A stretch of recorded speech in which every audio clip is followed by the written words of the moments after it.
listening to the Futures Podcast with me, Luke Robert Mason. On this episode, I speak to science fiction author Pat Cadigan. What unites people who are interested in science fiction is the fact that they are curious. They want to know what's possible, what's impossible, what could be possible. Pat shared her thoughts on the role of science fiction in society, her methods for thinking about the future, and which elements of the cyberpunk genre have become features of our everyday reality. This podcast was recorded live from the Science Museum London as part of their Lates programme celebrating the launch of their science fiction exhibition.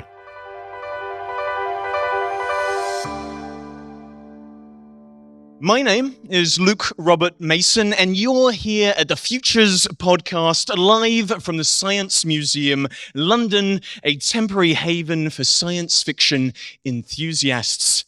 Tonight, we have the privilege of taking a collective voyage to the edge of author Pat Cadigan's imagination. Now, I warn you, it's not a journey for the faint-hearted. It's full of plenty of unexpected twists and turns, of contradictions and complications, of chaos and occasional coherence. Now, only occasional. Well, we'll see. Now, suggesting that my guest belongs in a museum hardly sounds complimentary. But her breadth and depth of her knowledge on the future, both real and fantasy, is boundless. Because long before our modern madness for the metaverse, science fiction author Pat Cadigan was exploring the immersive virtual reality that existed between her ears. Ladies and gentlemen, we are in the presence of royalty, a true monarch of the science fiction genre.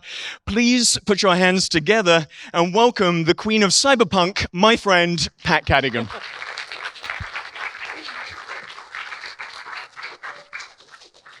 Who could possibly live up to an introduction like that? I ask you. Well, actually, I will ask you. Can you all hear me over the dress?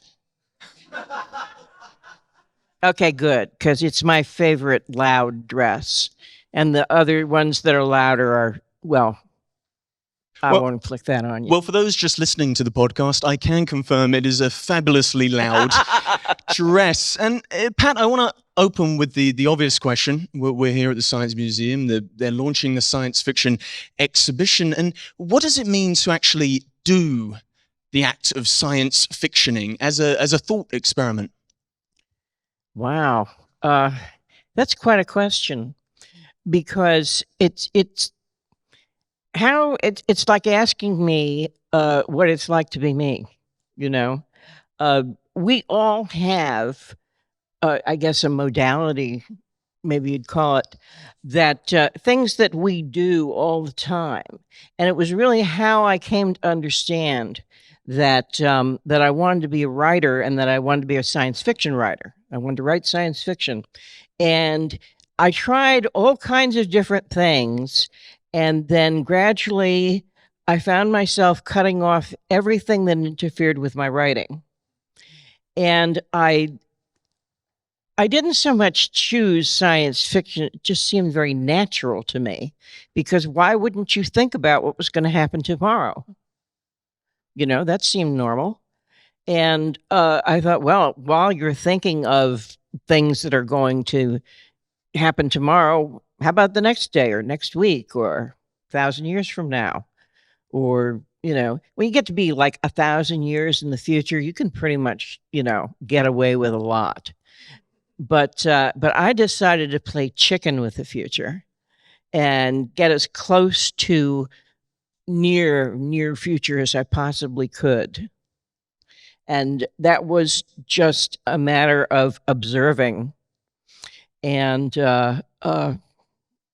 keeping in mind, I don't know. And in America, mothers will say things like, if you make that face enough, you're gonna freeze that way. I don't know if they say that here, but mothers are always predicting the future. They're always telling you what's going to happen, and you should believe them, depending on the mother. But What was the question? Well, I love that idea of not playing chicken with the future. And to turn a phrase from, I think it's Face Off, but maybe someone correct me afterwards. I think it's don't play chicken with the goddamn future. And I want to ask you about doing that process of looking into the future, because Pat, you are famous for the "oh Christ, what's next" approach to science fiction. So when the future is often coming at you so quickly and so often, how do you stay ahead? Well, first of all, you have to understand that deep down, beneath the veneer of civilization, actually, all bets are off. Anything can happen to you.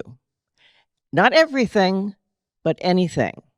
And the thing that's going to happen to you is probably the one thing that you weren't looking in that direction. I guarantee be looking in some other direction. And so you have to try and think of the things that you haven't thought of yet. That's not a very good answer, is it? That's not terribly. He did say intermittent coherence. So, well, let's look at the specific genre that you're known for, which is cyberpunk, because cyberpunk was very much about dystopian futures, and it feels in many ways today that we're living in that cyberpunk future that you imagine. So, how much do you believe that cyberpunk has permeated our lived reality?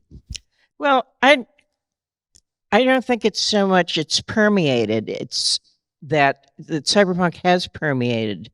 The cyberpunk, the things that we identify now as cyberpunk, permeated reality, and it came on gradually.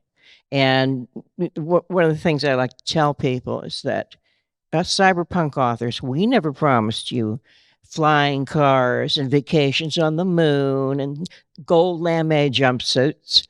We promised you a technological dystopia. How do you like it so far? Well, there we go. We're to some degree living in this odd technological dystopia, and I guess that goes back to something you've claimed before, that there's not as much science fiction in some of your work as there used to be, because it's moving so fast. And how do you deal with the fact that the future can move that quickly, and as soon as you've thought this idea, it can bounce away into the present, or bounce forward into the present even? Well, when I was writing my first novel, Mind Players, I actually had to change something in galleys because something caught up with me. And it was the fact that they figured out how to alert people that they were dreaming in order for them to have a lucid dream without waking them up. And in my book, there was no way to do that.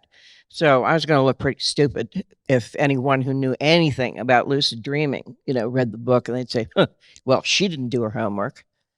We hate that, So, so I had to, I had to tap dance real fast and fix it. And fortunately, there weren't a whole lot of plot points that hinged on that. And I was lucky. I got away with that. But Mind Players is farther in the future and more fanciful, and I think it is obvious that it's written by a very young science fiction writer, because there are flying cars in it. The flying cars were a mistake, do you think? Well, I kept them for another novel that I set in the same universe, future, whatever you want to call it.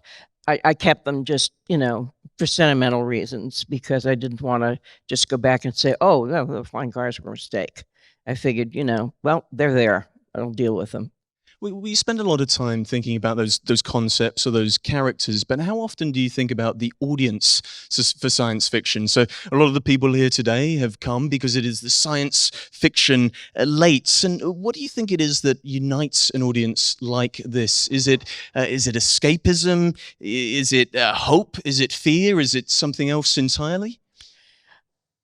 There have been a lot of things put forth on that, and a lot of people think it's the escapism, and I wondered about that. And then I remembered what Tolkien told C.S. Lewis about escapism, because people were writing Lewis's work off as mere escapism. And so he wrote to Tolkien and said, it's like, how do I not have a nervous breakdown with this? And Tolkien said, well, think about the people who are against escape. Jailers. So if you see the world as one big jail, you want to keep people from escaping from it. But if you see it as a place where you're already out and you want to have lots of different kinds of adventures, and that's what genre fiction is.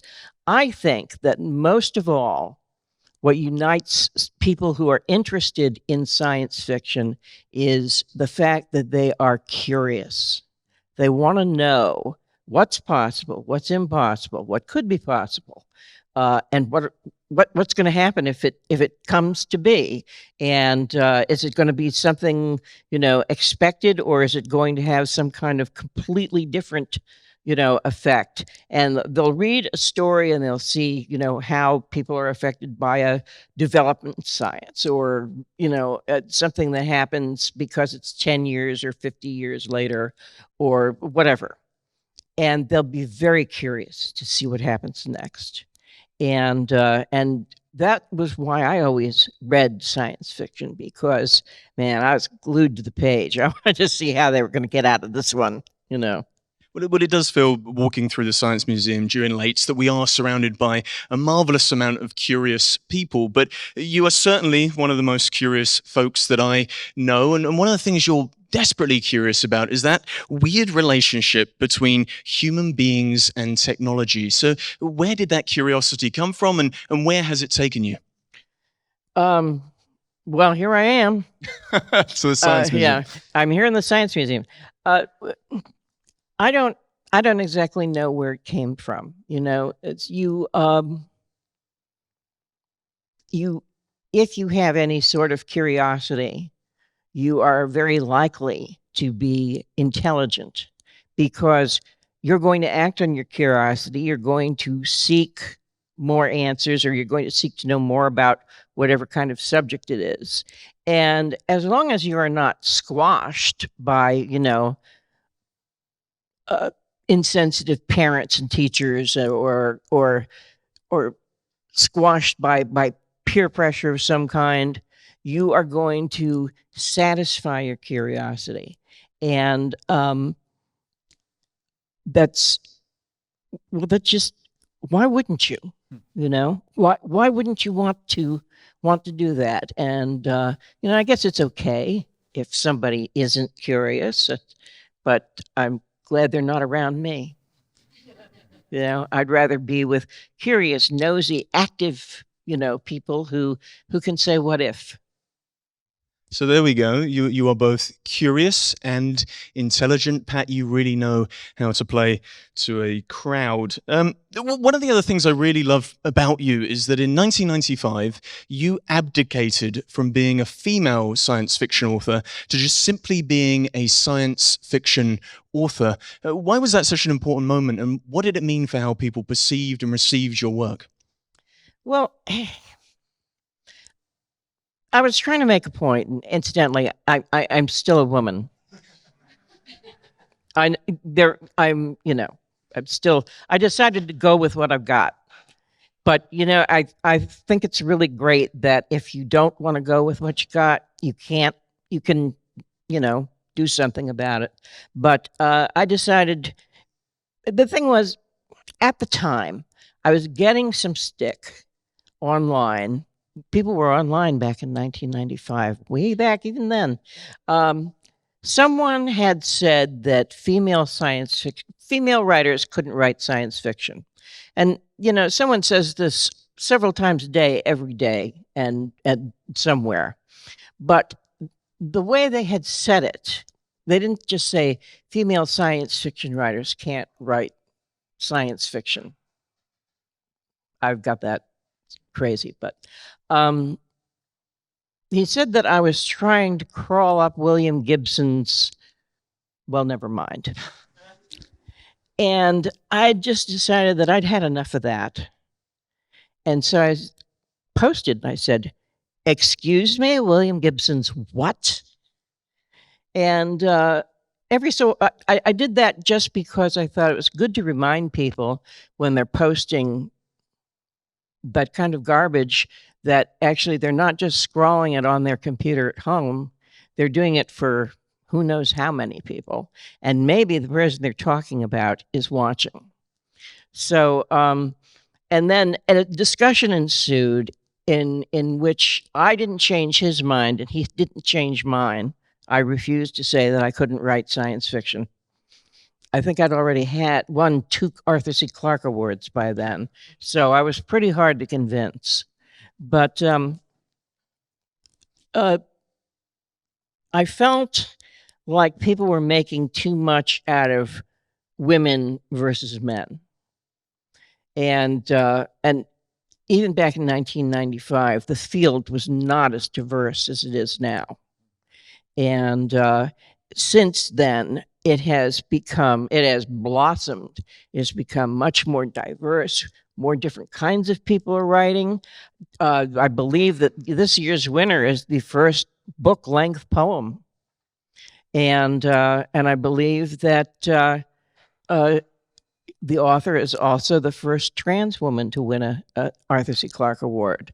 And I think that's pretty damn great. And not that I mean to, call attention to a trans woman, or as I like to call them, women. But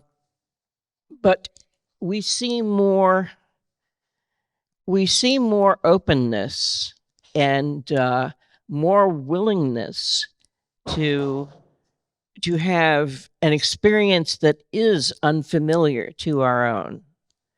And we don't do the same as yesterday, only different. And we don't have the same writers as before, only different. We have quite an array of people, and it really makes me happy to see that, because I am curious, and if there's anything I want to read, it's something new, and something written by someone who is not just like me. It was William Gibson's Peripheral that you were asked to disappear up. That's a good William Gibson joke. What sort of science fiction fans are you? That was his last book, wasn't it? Peripheral. I do have to ask, your personal relationship, Pat, with the future, that changed dramatically in 2014 when you were somewhat falsely given a finite amount of future due to a cancer prognosis. So how has that changed sort of your approach to how you deal with the subject matter? Well, first, I would like to point out that all of us get up every morning and we go out with the idea in our heads that all evidence to the contrary, we are going to live forever. We cannot imagine being dead. Now, I proceed on the same basis, and I've been dead. It's nothing. But when they told me that I had maybe 2 years to live, but they told me that in December 2014. So, and it's mainly because doctors will give you the worst case scenario, because they don't want your survivors coming in and saying, "You promised, we're going to sue you." Because even if they lose, the doctor still has to pay a lot in legal fees, and that's and then their malpractice insurance goes up anyway, and it's just a big mess. And we think more about that in America, it's like being here is like, so, Chris and I decided that, well, our first thought actually was when she said it could be 2 years, it could be less. My first thought was she doesn't know me very well. We just met. And so Chris and I decided that if we really did have, just 2 years, then they would be like the best, most wonderful 2 years that we'd had together. And then when if we got to the end of them and I was still here, we'd call that a bonus. I remember it was very difficult that year because I had to tell my son that, what the prognosis was. But then it was maybe 8 months later, it became very obvious that I had a lot more than 2 years left.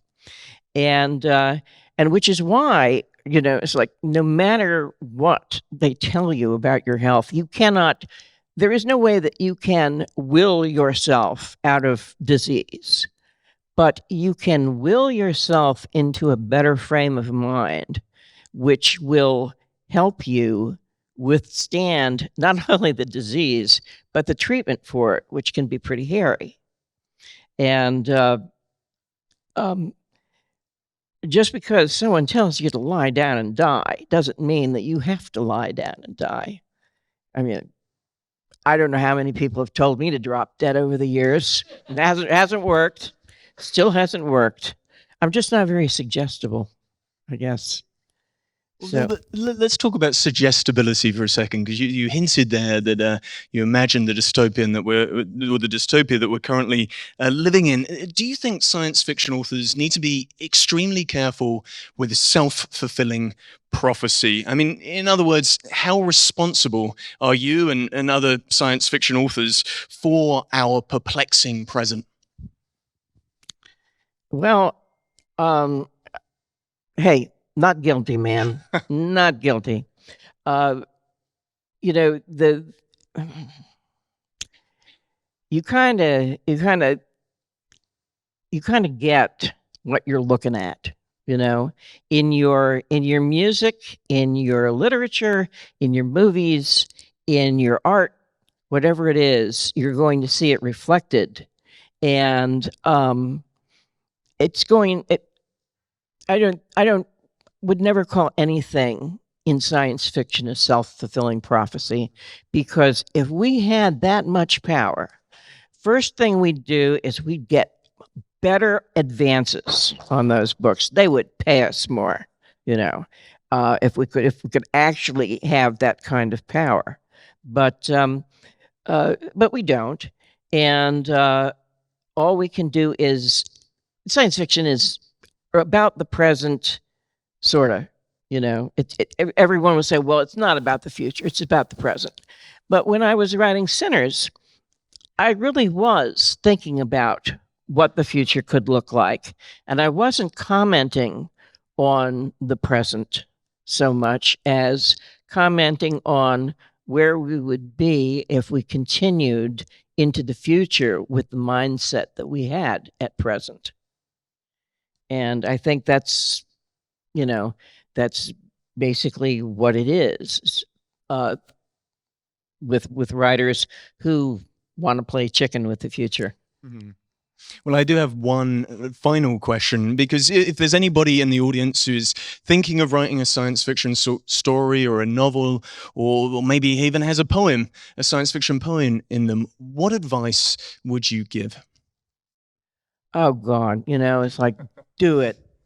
Absolutely do it, because there's always room for another voice, and what you have to do is you have to keep it to yourself. It's like, don't talk about it, write it, and you have to put in the time, you have to put in the sweat, and you have to put in the angst and editing yourself, and then but finish it. Get a finished thing, whatever it is, a book or a story. We always started when I was coming up, we started with stories, and that was how you did it. You got your stories in the magazines, and then the book editors took notice, and eventually you might be invited to write a book or invited to submit a book. These days, it's completely different, and I really can't give anyone much advice on, how to a surefire way to kickstart your career into the stratosphere. But what you have to do is you have to finish things, and that can be very difficult, because that means that you have to write the hard parts, and that means thinking about things that you may not have considered at all. I have found myself agonizing over gloves, not in the past, but in the future. It's like gloves and pockets and styles of clothes and skin dye and animated tattoos. And, when you get going, boy, you can really think about some things. But you may find yourself, actually having to work out how your character manages to walk in the rain. What kind of rain is it, and where is it, and where are they? What are they wearing? And it's more important than you'd think. And you have to do research on a lot of stuff that doesn't necessarily appear in the story, but the substance is there, and it shows. The best analogy that I can give you is I was asked to write the Making of the Mummy book, the one with Brendan Fraser and Rachel Weisz, and so I managed to wangle my way into where they were doing the special effects, and they were doing these space stations, and they built the space stations on screen the way you would actually build a space station. They started with a framework, and then they thought about what to put on next, and it was like they were building something for real. They were imagining it, and that's how it was. And I said, wow, you actually you commit to this. And they said, well, we tried it the other way, and it doesn't look right. And all those things that you don't see actually combine to make something that you do see into something that you'll accept as real, at least for the period of time that you're working on it, or the period of time that a reader is reading it. So you just have to learn to pull in those bits of research that you don't think are relevant, and no one's going to know you did it, but they're going to be able to tell if you didn't. Well, there we have it. Science fiction, just go and do it, and perhaps even use the Science Museum's exhibition to inspire some of your own works. And on that note, I want to thank you for joining us for Futures Podcast Live. If you like what you've heard, then you can download the Futures Podcast on all of your favorite podcasting apps, or follow us on Twitter, Facebook, or Instagram at Futures Podcast. More episodes, live events, transcripts, and show notes can be found at futurespodcast.net. Pat's book, Fools and Synners, are available from all good bookshops. And on that note, please put your hands together and join me in thanking Pat Cadigan for joining us today.